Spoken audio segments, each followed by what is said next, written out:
Hi, I'm Sijbrandij, co-founder and CEO at GitLab, and this is the AMA. Welcome to the start of the work week.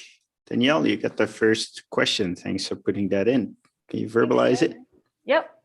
Your tweets, I think last week there was a tweet storm. You commented on how remote work can contribute to doubling global GDP. And that got me thinking, at what point does it make sense for GitLab to have a nonprofit foundation, kind of like Twilio.org, that can write grants and otherwise to support your bigger vision, even beyond remote?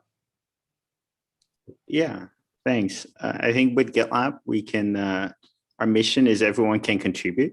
And I think we can elevate others, not just through our software platform, but also through knowledge sharing and job access. I linked a very early brand vision document. The question mark for me would be if this is a separate not-for-profit or just part of the core company. But I do acknowledge kind of the success that Twilio's had, and also Flexport is an inspiration. So maybe that is the better structure. The hesitance is that we don't want the kind of to see it as something separate from the company, which is a risk if you make it a separate organization. I wonder if any people have seen kind of things like that, and also feel free to add that to the private stream. We'll start in a minute. Examples of like companies doing it well, companies doing it not well, companies where the not-for-profit activities are a bit separate from the company, and companies where they're core. Feel free to respond, Danielle, and you also have the next question. Yeah, I was just going to add one context thing I know about Twilio is they had employees run the nonprofit. So I think they funded all of the headcount. So maybe that's one thing to consider, is like it's a separate entity for reasons. But yeah, like how do you keep the culture the same? Maybe it's the same people running both. But yeah, I definitely have a person you can talk to if you want to explore it more. So I just want to put that one on your radar because I think it'd be cool to see. Cool. Second question, your calendar is pretty much back to back last time I looked with meetings. So I'm really curious what your morning ritual is to kind of get your game face on for all those different interactions and context switching. Yeah, very California, but I try to work out in the morning. This morning I worked out with a trainer and with Karen, so with the three of us, so that was great. And if that's not it, I go stand on an elliptical and watch YouTube while doing it at twice the speed, mostly people reviving old machinery and stuff like that. Sometimes some company videos, like a group conversation or a key meeting prep. And then for the rest, I find that if you have that many meetings, it becomes very reactional. Like I'm interrupt driven. There's not the space to do anything. So this morning, I always make time for family, and I scheduled that. Yesterday, my parents canceled on me. Totally fine. We called on Sunday, but I find that I just was lying in bed watching TikTok instead of doing anything useful. So at some point, the meetings become a bit of a crutch too, where to achieve anything, you schedule a meeting to do it. So that's how, I guess, a bit of the downside.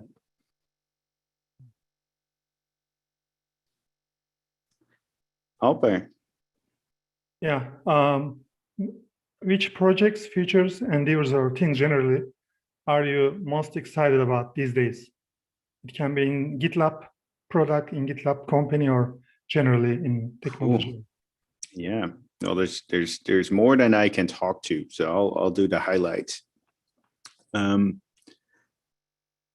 We're working on Project Horse, and people in the doc will describe what that is and link to the presentation. I think that's very promising.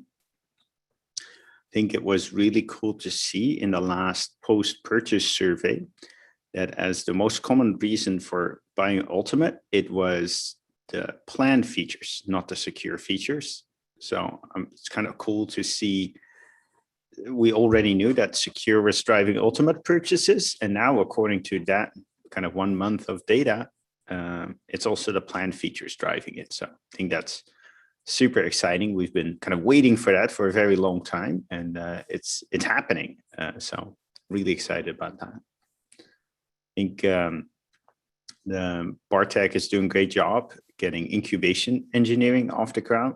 So we've hired for a few positions there. I think that's going to be a big lever going forward, ensuring that GitLab will keep kind of being able to kind of provide more value to our customers. So really excited about that. In the world around us, a lot is happening. I think one purchase that happened this weekend or like late last week was that Grafana teamed up with K6. I think we're using K6 at GitLab. It's a great load testing tool. So I thought that was a great collaboration. And I think for us, like, the most exciting thing is that DevOps platforms seem to be becoming more and more of a thing where people acknowledge like, hey, I need to move to a DevOps platform. So we're the leading DevOps platform. So anytime that happens, that's great.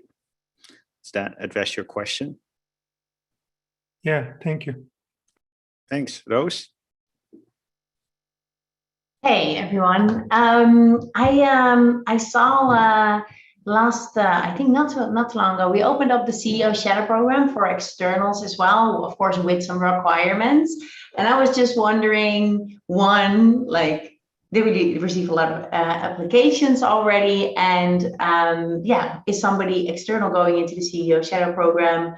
Because I'm very curious to learn about what they are experiencing as like being external to the program. So yeah, we'll be curious to hear. Yeah, thanks. So far, the first person doing it as an external since we opened it up has been April Malone. She supports me in my personal life, kind of my EBA, my personal life, and it was a great experience for her. She really liked it. She's better able to support me. She did remark that I was pretty consistent between how I ran that and GitLab, so that was good to hear. And I think the very interesting opportunity is that we're prioritizing customers. So I think that might be really interesting if we can get customers to kind of look into GitLab. I think most of the time, if you get to know something better, you like it more afterwards. So I think that's a great opportunity. I'm not sure whether there's someone on the call who knows how much interest there's been so far.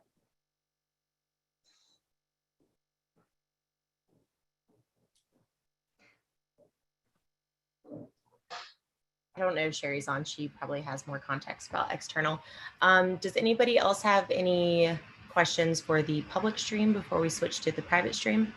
Cindy has one. Go ahead. Real quick.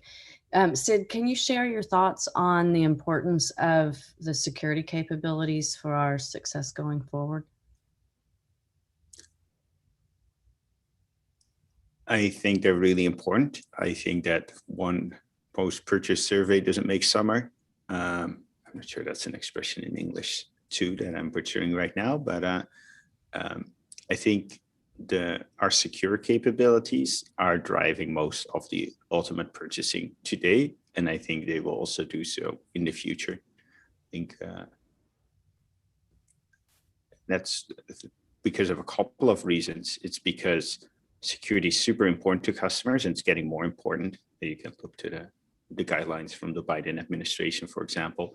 The second thing is they're really hard to integrate into the DevOps lifecycle. So kind of our single application really shines.